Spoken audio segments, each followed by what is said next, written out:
So you got an interlude that nobody gets. Yeah.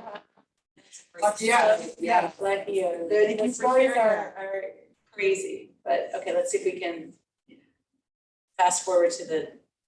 Now we're gonna look for the polka dots. Yeah. We got green and So now white you'll see dots. polka dots Yeah. and know why they're there. Yeah. So. Let's see. So what I can do is just start with, well, we did a lot here.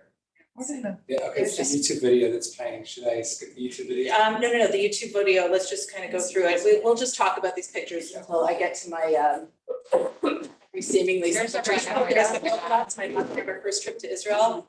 Is she pregnant? That was just Process. Yeah. And the dress was whatever. Yeah, that's where we. Is that you? Yeah, that's Sophie. Yeah. Those are my girls making. Yeah, that's definitely Rosie. Yes. The ladies' first Hanukkah. Is that you? Yeah, that's me and Henry, my son, David's grandmother, she loved the casinos. They all do. They all do. That's what you up to. Okay, no, I know, we're at the team tour, I know exactly The where we are. Dead Sea. I mean, the Dead Sea, this is Usher. He was. Those eyes He are was- so he was alive. Amazing, painting that was incredible. He's also named for my nephew Usher, or my nephew Usher is named for him, and before I put the wrinkles on, it actually looked like him. It was so. Okay, we're almost there. Okay, so we're in the DP camp, hang on a second. Family, Usher, hold on one second. Jackie, do you remember when you met my mom? Yes. Do you remember how she freaked out at the way that he said, you sure? Yes, he's that it's the Montreal thing. name is Yes. pronounced? Okay, here we go. Every seemingly simple Jewish moment that I painted had a story. Sometimes the stories were joyful recollections from the moments of my youth, like Purim carnivals or team tours of Israel. Other times, they spoke to my ambivalence. For example, I hated Sukkot when I was in middle school. I love it now, but then I thought it was so embarrassing to be the only child with a sukkah on display for everyone to see in our backyard. We lived in a predominantly Jewish neighborhood, but nobody built them. I thought it was way too Jewish, and I just wanted to be normal Jewish. I wondered about my grandparents and what it was like to have to leave everything behind and move to North America. What dreams did they have for themselves or their children? What was it like to start over again in a new language and culture, and then have to get menial jobs or open schmata businesses? And realized that they had peaked already during the Holocaust and that the big move would only really benefit their children and grandchildren. I confronted my own feelings of Jewish illiteracy and thought about the gaps in my knowledge base and what I could do about it. I realized that even the act of joining a conservative movement synagogue or celebrating a bat mitzvah was a choice that was unique to the North American Jewish experience. My great-great-grandparents didn't have these choices in the shtetls of Europe. I wondered, what is the legacy of change? What happens when we alter or drop Jewish traditions? And what of the future? How do I impart Judaism to my kids? So many feelings and thoughts came up as I painted these photos.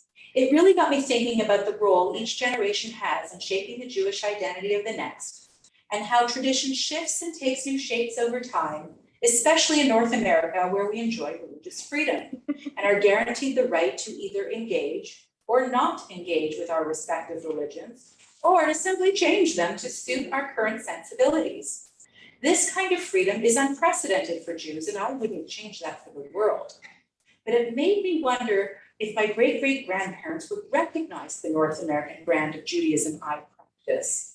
I think about that Hasidic rabbi whose portrait hangs in the TV room at my parents' house. What would he think?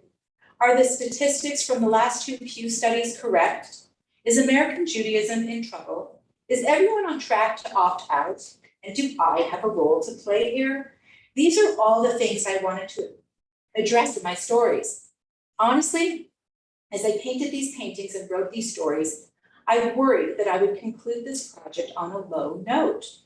But something else happened that made me feel really hopeful about the state of Jewish identity here in America today. One winter day during that Chicago polar vortex, I decided very anxiously to share a growing up Jewish painting and story on my Facebook page. I was literally squeezing my eyes shut and felt myself very tentatively pressing post. I was so nervous about how people would respond to this project, if at all. Understand that over the years, I've posted images of my artwork on social media every so often, and I get some response, a few likes, and that's always nice.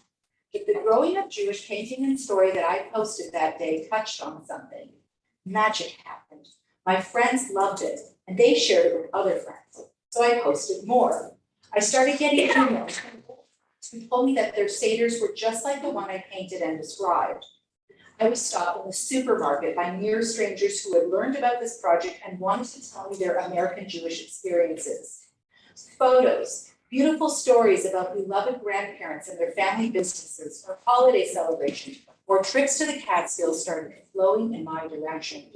And these came from the whole spectrum of the Jewish community. Reform, Orthodox, conservative, atheist, Reconstructionist, and people who I didn't even realize were Jewish started telling me their Jewish stories.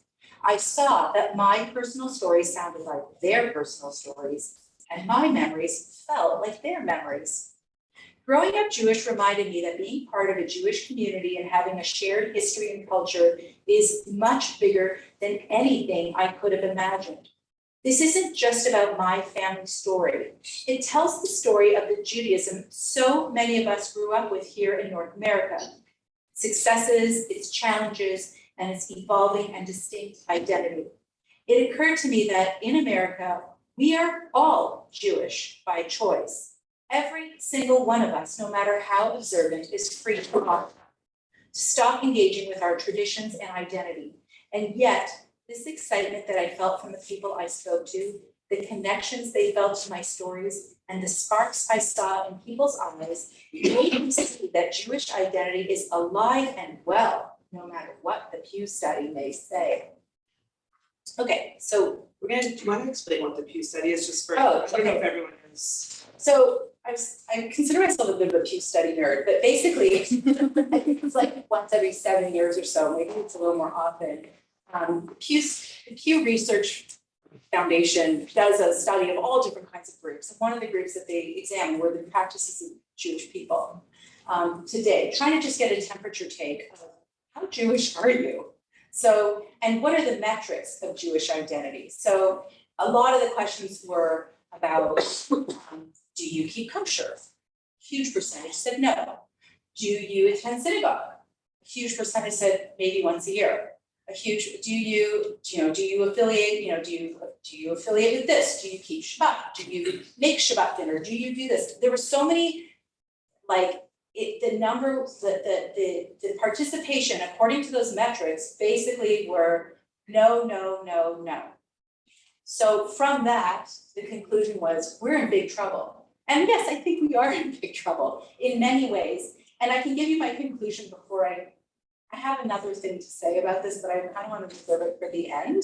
But although I don't think that there's a problem identifying with our Jewish identity, that's what I saw. People would see these paintings and start crying, because they always felt that, almost like the Pew study was saying, you're not Jewish anymore. But when they saw these, they realized, no, I really still am. And I do have a connection. And it's not gone just because I'm not doing all the things that are in that study. I'm still part of this. This is mine. And I think sometimes you're so immersed you don't even realize. It's like, we're from Canada.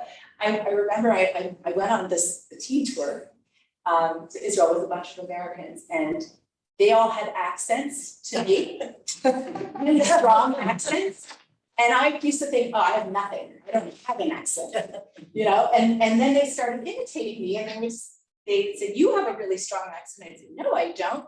And all of a sudden I had this awareness, here's the different accent, Canadian, So it's the same idea. I think this woke people up, say, I really am Jewish. Even if I'm not doing all these things, I'm still part of this. And that was such a positive outcome for me. And I think it was a relief to a lot of people to see themselves reflected back, and that it's not so complicated to be part of this community. So we're probably doing a lot of it.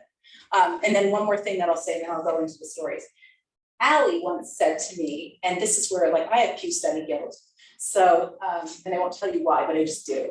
Allie once said to me in one of the classes, or not to the class, most of my Judaism happens in my home.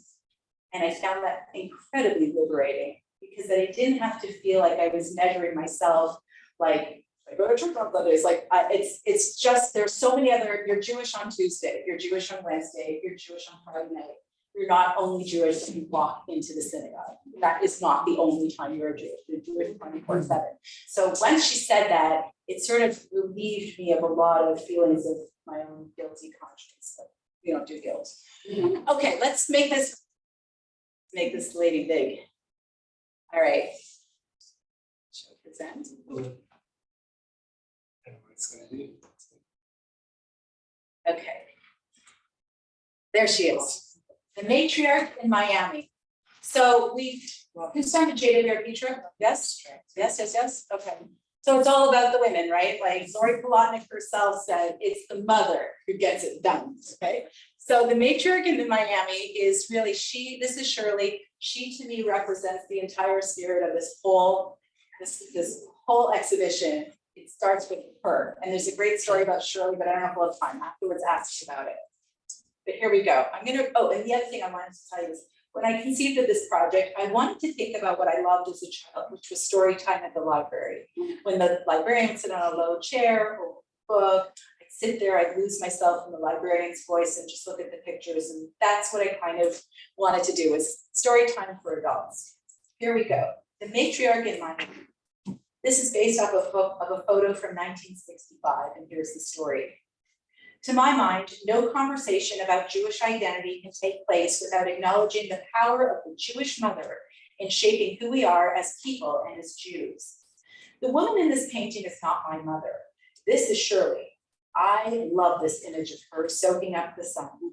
I can almost taste the soft, bright red with seeds on the plate next to her. A Nirvana day for just about anything. Shirley passed away in December 2018. The thing that struck me most at her funeral was the sheer force of her will. Shirley's children described her as a woman who existed to raise a close-knit family that fully embraced both the American dream and their Judaism. Women like Shirley got involved in community work, hosting Hadassah meetings, giving time and funds to Federation, and building temple sisterhoods. Shirley, like so many matriarchs, made important decisions like joining synagogues, sending kids to Jewish summer camp and Hebrew school, celebrating memorable Passover seders, and inviting children and their mates to weekly Shabbat dinner tables. Shirley encouraged her children to achieve in extracurricular activities, get part-time jobs, and attend the best colleges to become all that they could be. She kept her family together by arranging annual cruises and 4th of July barbecues. Shirley's price was definitely far above Ruby's. I can say the same about my own mother and mother-in-law, who continue to play this role in my family. Who were the matriarchs in yours? So I gotta tell you the story, it's too funny. So this is my friend Sherry's mother-in-law. Shirley's granddaughter just got married this past weekend in California. Of course, she was not able to attend, but it was a huge celebration. And Sherry recounted a story. Shirley was on her deathbed. She could barely, she was completely out of it. A nurse came in. She says, Mrs. Levin, can I bring you something? And she opens her eyes, she goes, yes, I've been for my granddaughter. Funnily enough, the granddaughter told the story at the wedding. Oh. She had just gone on her first date with this boy, and after she passed, she went on the second date with him.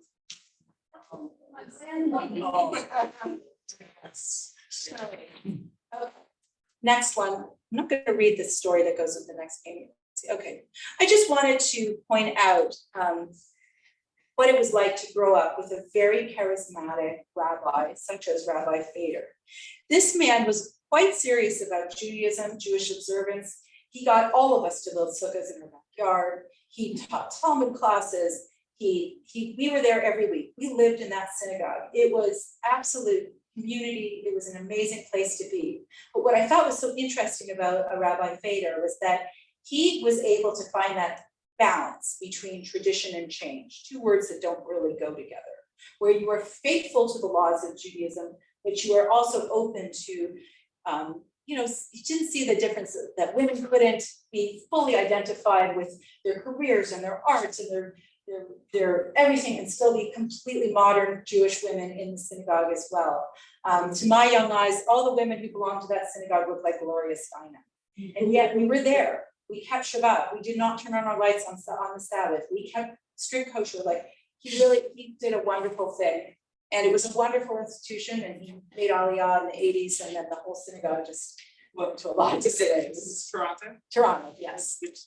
That picked the synagogue. So anyway, you can read about it in the book. Okay. Next. On my website, all the stories are up to date. Okay. So I did talk about the Holocaust. Interestingly enough, I really actually did not want to touch on the Holocaust, but if anybody here's a second generation, anybody? Yes? Nope. No, it was not easy. Okay, you're a third. Okay. You can't get away from it. Okay, if you come from it, there's no like pretending it didn't happen. So we're gonna look at the Holocaust a little bit tonight. So this next painting explores the early reunions of families after the Holocaust. Here's how this story goes down, and I will summarize by saying, this painting is called Usher Had High Hopes, and it's based off of a photo from 1970. Here's the story. Usher was my father's uncle. He never married or had children.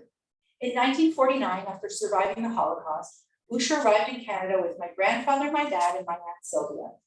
The four of them were sponsored and taken in by their brother, Avrum, who had moved to Montreal in 1929. Avrum was fortunate. He was safe in Canada when the Nazis came to power, and he became financially well off by opening a dress factory. When the three siblings reunited, it was awkward, to say the least. Two brothers suffered greatly during the Holocaust, while the other was comfortable enough to buy a new Pontiac. Usher felt personally insulted when my dad, only 16 years old, was handed a broom on his first day in Canada and told to sweep the floors of the dress factory. Actually, Usher was livid, and it marked the beginning of a lifetime of Broigus, which is Yiddish for holding a grudge. That's on the family. In my father's memoir, he describes that moment. Quote, "This outburst of indignation at his brother was like an opening scene in a play by Tennessee Williams. Usher must have figured out that there was not going to be manna falling from the sky, and sweeping his brother's floors was the proverbial last straw that shattered his dream of how it would be. The next day, we moved into a nice second-story flat, G. Mack Street at the northwest corner of St. Theodore. One can only imagine the pride Usher must have felt on the day my father graduated from law school. Usher died in 1972. He had terrible scars on his body from the time when the Ukrainian police, at the direction of the Nazis, beat him with a bicycle chain." Okay, next slide. This drink's a little water. Oh, I want you to see this. Okay, watch the little movie here. Hold on one second. Watch this. We were the cheerfulness crew, my sisters and I. Watch this. There he is. Usher. Wow. We understood from a very young age that our job was to cheer up survivors.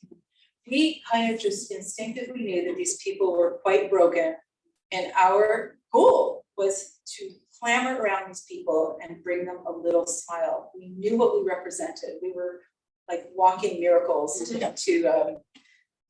So this is classic. Okay, and wait for the big finish. 1 second. It's coming. Hold on. Stay tuned. 1 minute. My mom is coming out with me. Which 1 one? second. 1 second. Those are my four sisters. Oh, this is much longer than I thought. It's cute, but really look at how we knew to do this. And there were tons of these relatives around us. So that was it. Painting really good. Yeah. Really, this video. My father, God bless him, he was amazing. There we go. That's me. So anyway, my father, for reasons not entirely clear, he would bring out the still camera and the moving camera on the same day. So I have some of these paintings just like that. Yes, the paintings come to life. So there we go. Okay, so let's hop over to the next slide. Okay, Wow. anyway, there's Usher. All right, let's see if we can hop on. God, I mean, Jackie, it's like a painting of, it's just. It's amazing. Yeah. I like a It's- mirror of him. Yeah, it was, I mean, Just when you, captures like, that was the thing for me, is that when I know somebody, they're in my kishkas, like, I know when I've got them and I know when I don't, so I'm actually quite confident, developed it over time. More confident painting people that I know, because I know them, and I know when I have it, and I'm not embarrassed to show someone a paint, I'm like, I did you, and they know that it's that. But when I don't know somebody's a little, okay, so this, I'm not gonna read the story that goes with this, but this was Zadie in the schmutta business. My mom, Zadie, and me. And what I just thought was so interesting about this was that while the photo was completely accidental, I thought the composition was so interesting. There was space. There's Zadie, who arrived in Canada at the age of 50 and was basically washed up. It was over for him. There was no more opportunity. And that all of it was heaped onto us. All of survival, all of it. It was all on the next generation. And it was just a matter of how old you were at the moment of moving. And what you'll see here too are, of course, you've got the painting, the polka dotted fabrics. These were not the fabrics in Zadie's store. Zadie's fabrics were really drab. I did things for my life. There's my childhood wallpaper, there's a polka dot over and over again. There's stuff that we picked up from vacations, the camp sheets, you name it, it's in here. Okay, let's go to the next slide. Okay, so I wanted to show these two paintings because I wanted to highlight the contrast of from the period when my parents immigrated to Montreal, 50s, that period, so interesting because you had these two sides of the Jewish community. You had the established community that had been there, that was receiving all these new immigrants, and then the immigrant community that had arrived. And so the one called Newcomers at Fletcher's Field, Eve, that's in Montreal, that's across from the Jewish Immigrant Aid Services. So the Holocaust survivers would come to the Jewish Immigrant Aid Services to receive whatever assistance they were able to give, if it was clothing from a clothing bank or jobs or whatever it was. And then they would meet in the park, hoping to find landsmen, talk to someone who understood them, wordlessly understood them, and understood just that let's just get on with it. Let's just keep moving forward. They were driven as if by an engine. My father's lying there in the front. He was 16 at the time, but he would hang out with people who were tremendously older than him. And the other thing that I thought was interesting about this grouping is the two little children in the middle. From these brown-haired parents, these two blonde, almost halo-like children, which to me expresses the whole pressure on these kids to live out all their dreams and become everything that they wanted them to be. So that was something. But I'm gonna actually read the story that goes with the Tea Party on the other side, okay? So this one is called the 1950 Ladies Auxiliary Tea for the United Jewish Welfare Fund.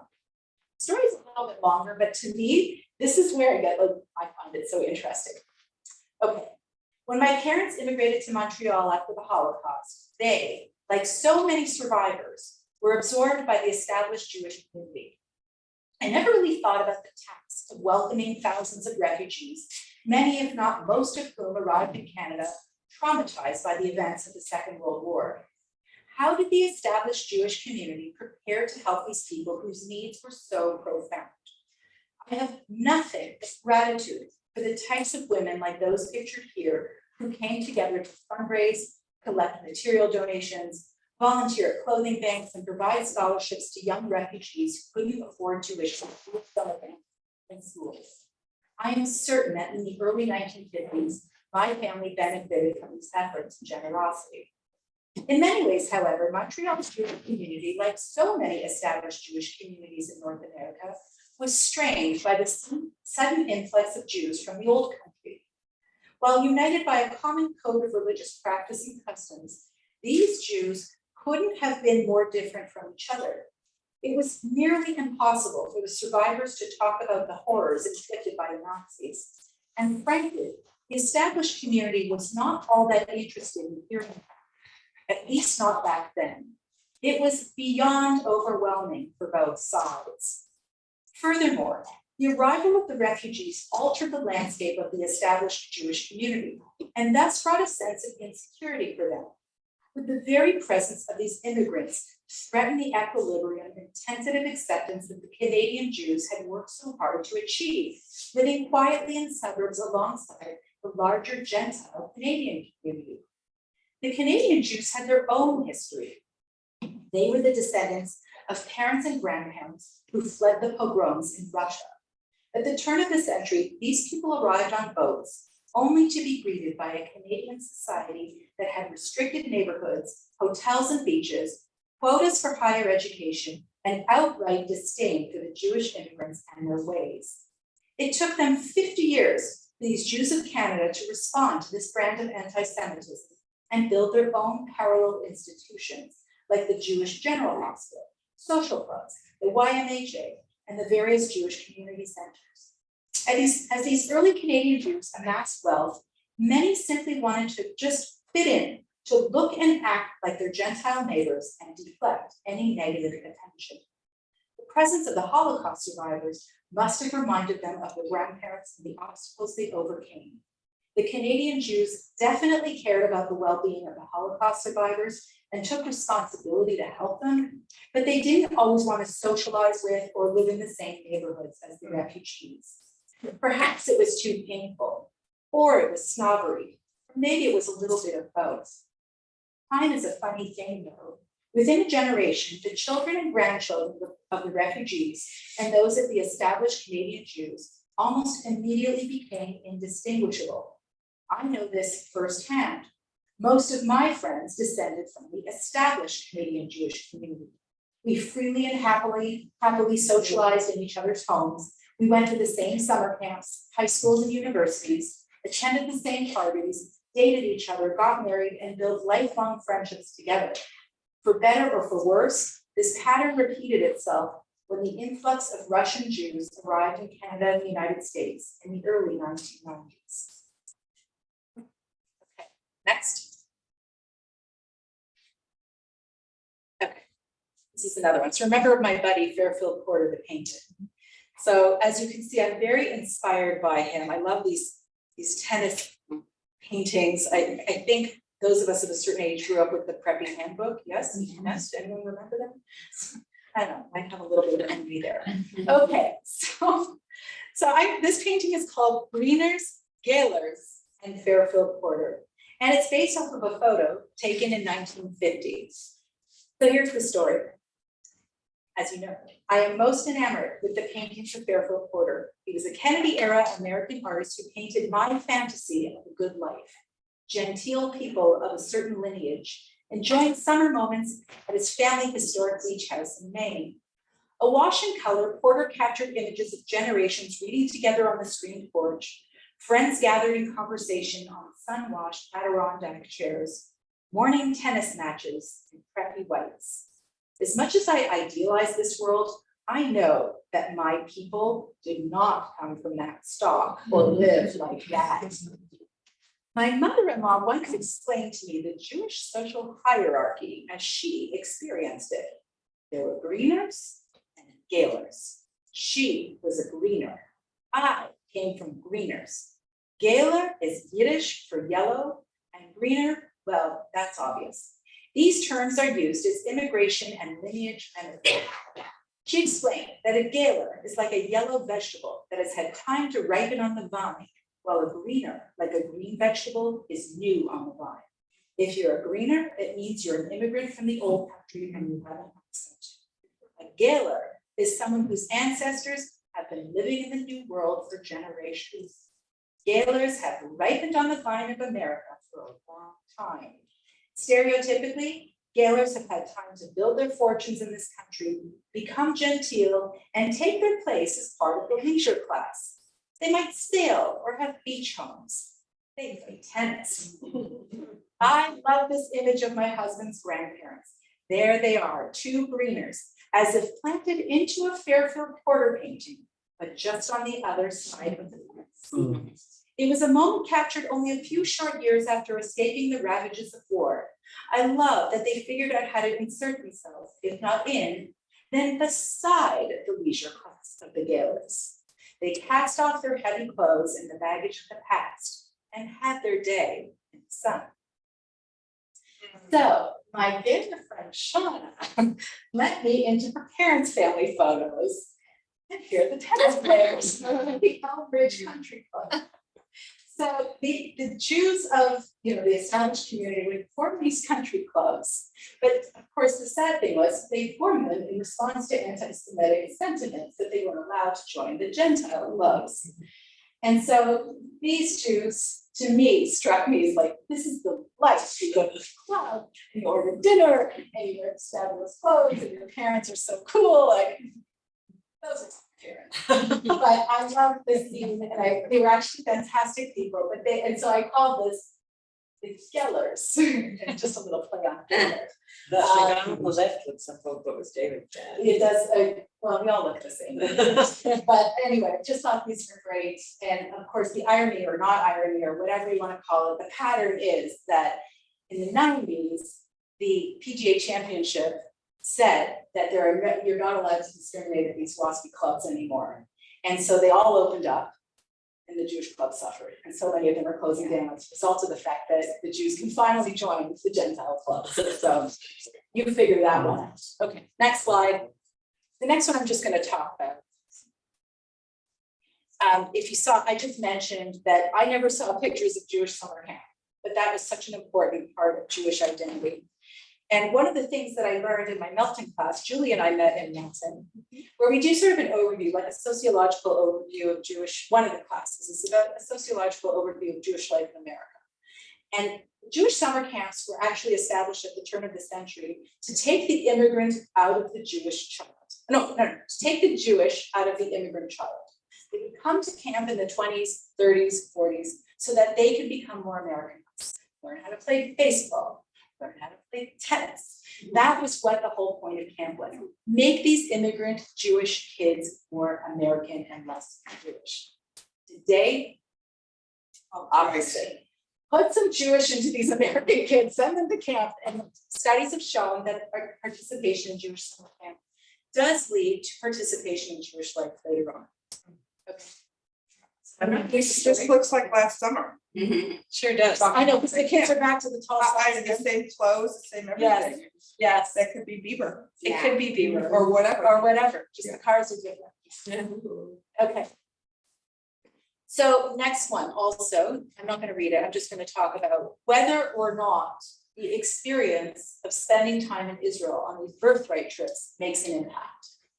I'm just gonna say for the record, my trip was foundational. I had never been to Israel before, but something really magical happened there for me. And I will get to that later on, but it was an impactful trip. And I do think that there's something about being there that makes some kids, if not most kids, come alive a little bit and come back with a different result, even if it only looks like they're there to go to, well, we went to Leila's pub or whatever in Jerusalem. Even if they're only there looking like they're out for the party, they come back with something different. And that was what my experience was. It was a sense of ownership that my Judaism was no longer my mother's responsibility, but was on me. Okay, next one. Okay, again, not gonna read this, just gonna look at tradition and change again. So does anybody remember the candle lighting ceremony at Bar Mitzvahs? Yes, yes. Okay, that was like a way. So it's kind of a regional thing, like some places it's completely like a dinosaur, and other places it's alive and well. But my recollection was, it was a way to honor Uncle Bernie, and it was a way to make sure that the family that was sitting in the kitchen doesn't feel bad, they have been honored, they get to light a cake, a candle on the cake. And so 13 families could get honored by lighting a candle on a birthday cake. Awkward for sure. It disappeared. It was replaced by a montage. Because you've been to a modern bar mitzvah, the montage. So those are traditions that can come and go. They don't really impact much. It's just shift. But mitzvah is a different question. And I liked the grappling of what happens when you actually change something. When you're not just giving up a funny thing, but you're making a decision that girls can read from Torah, when typically girls never did read from Torah. I'm just gonna let you sit with that one. We can talk about it later, but I just thought it was an interesting look at tradition and change, and when traditions change and when it's impactful and when it's not. Okay, Was that one of your daughters? that's Sophie, my daughter. And then I'm the one in my dad's arms, the little fish, crying. I was bawling there, I don't know why. Okay, all right, almost done, by the way, guys. Do I have you? You good? Yeah. Yeah. Okay, all right. Okay, so I want to look at Jewish education, because I think we're here at the Hyman Center and Jewish education is important. So we're going to start with the painting with the group, the 80s group. It's called Hebrew High School Graduation Day. I'm in it, wearing a white skirt. Oh, white skirt. Purple top. Okay. And here's the story. This is based off of a photo from 1986. You guys can figure out the math, that's how old I am. Okay. If it's possible for a child to be both equally compliant and rebellious in the same moment, that would describe me and my relationship to after-school Hebrew school. I went to my synagogue's religious school for 2.5 hours every Monday, Wednesday, and Sunday from the time I was 6 until I turned 17. I hated every second of it, but the obedient child in me never argued with my parents about enrolling year after year. The rebellious part of me rejected literally every single ounce of information imparted there. I showed up, I tuned out the teachers, I socialized, I traded stickers, and not surprisingly, I doodled elaborate drawings in my machberet, my blue notebook. Somehow, I still received a certificate of completion, even though I learned almost nothing. A couple of summers after my graduation, I went on a teen tour to Israel. When I got to Jerusalem and saw the Kotel, the Western Wall, I had no idea what I was looking at. I was overcome with emotion, most of it disappointment in myself for not paying attention at Hebrew school and for not knowing who I was or where I came from. It was Shabbat in Jerusalem when I came face to face with my Jewish illiteracy.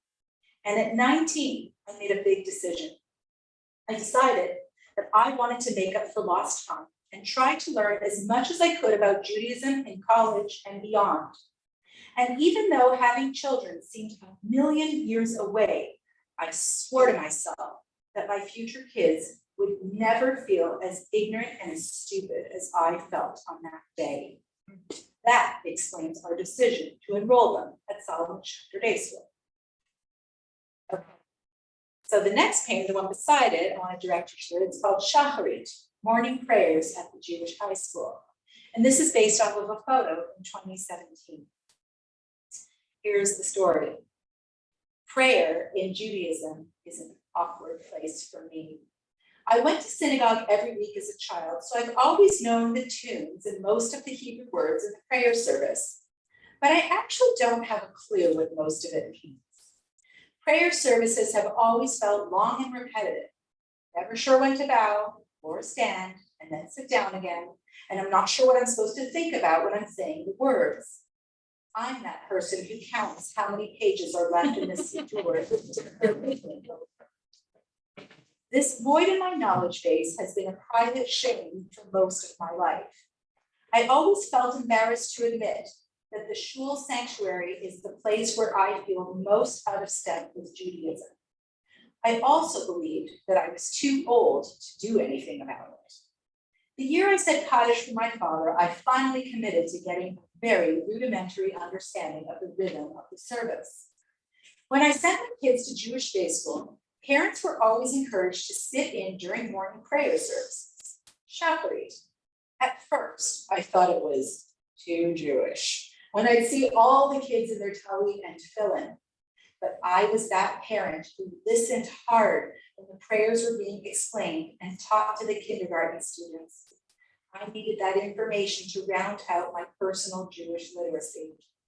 I am so grateful that all 3 of my kids can walk into any synagogue service anywhere as informed participants and leaders.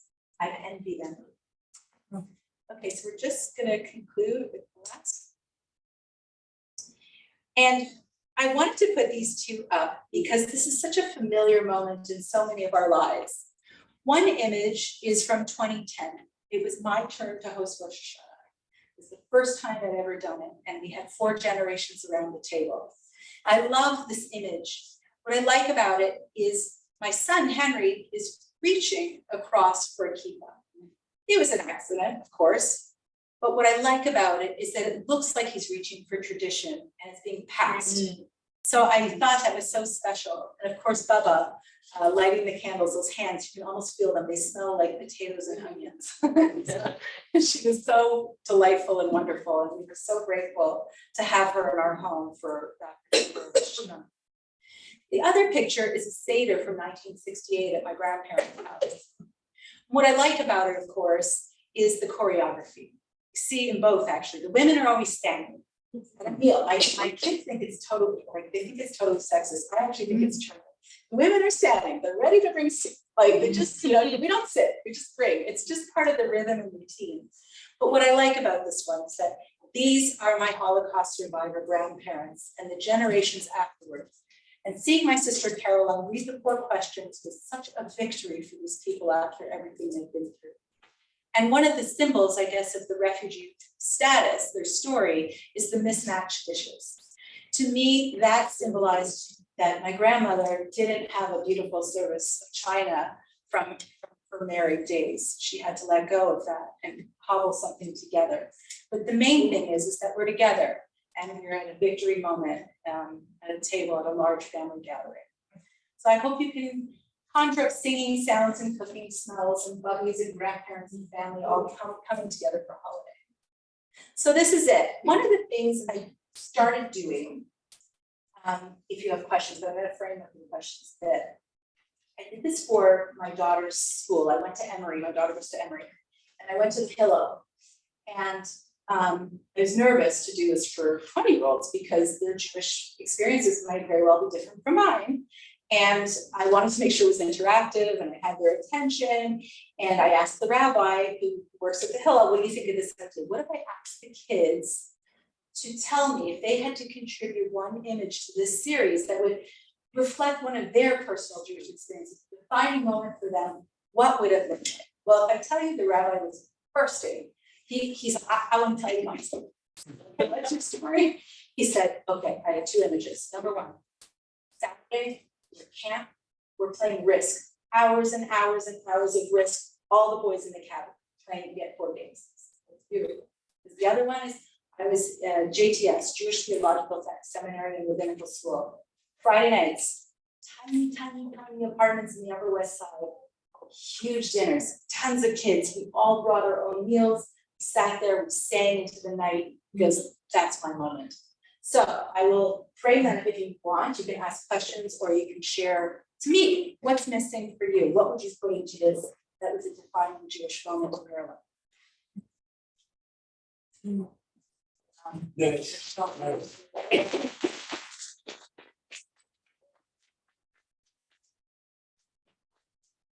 Lovely audience. And I love it here. It's just, to me, being in L'Chaim Center, I want to talk about Jewish literacy and the pain of confronting what I see as my own personal Jewish illiteracy.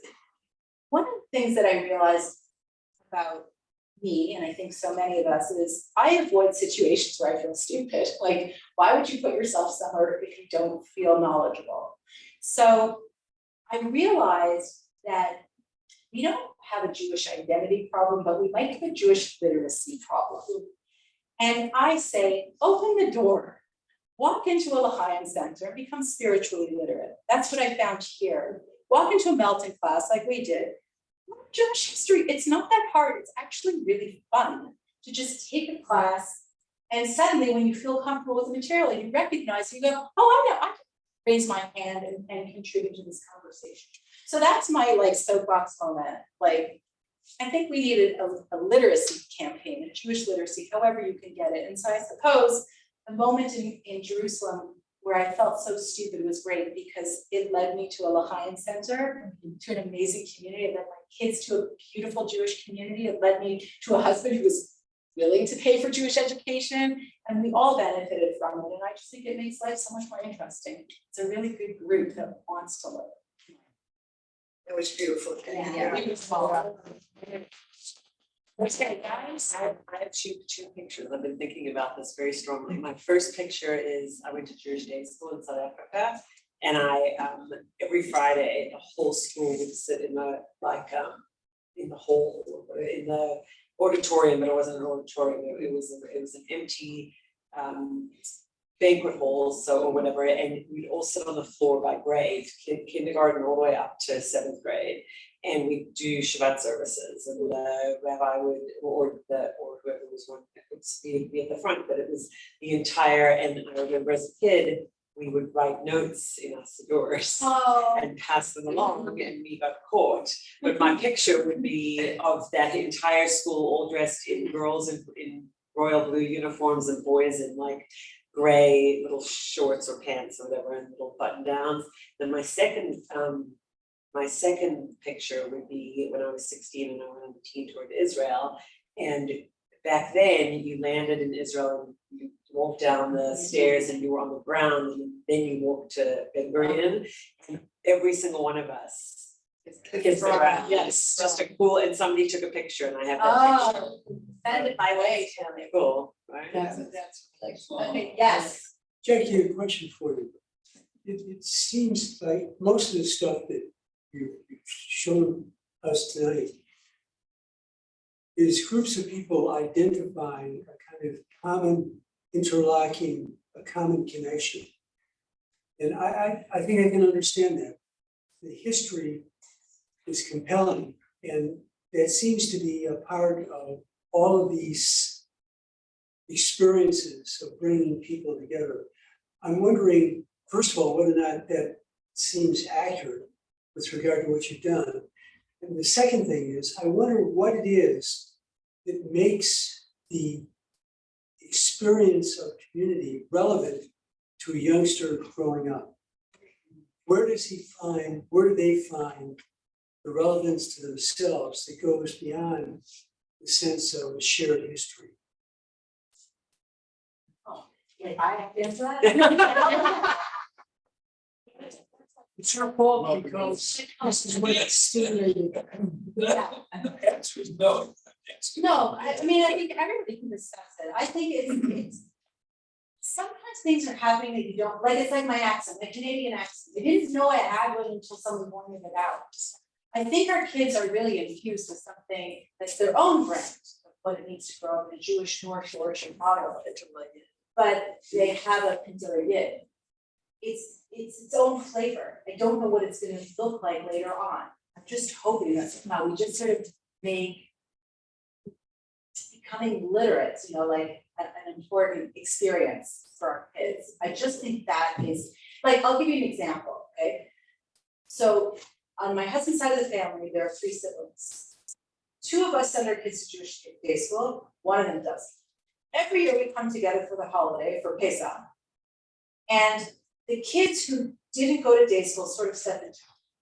Once you went, don't want to show off how much they know, so they kind of quiet down, they don't do much singing, they just don't, okay? Everyone just wants to make everyone comfortable, so it's a quieter Seder.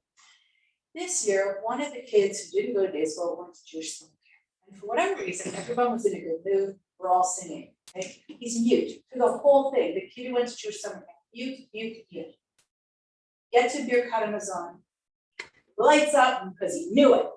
It's the loudest one, banging on the table, leading it.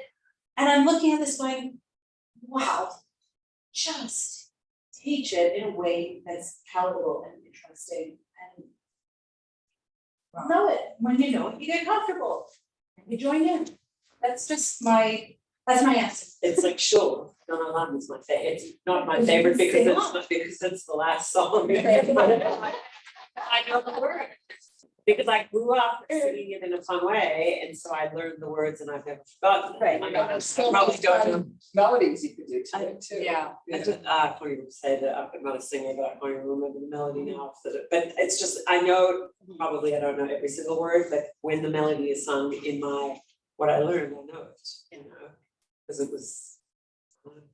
But I mean, it's the good part about it, it's right before the kiddush. I know. I can remember sitting in shul with my father, who's, thank goodness he's still alive.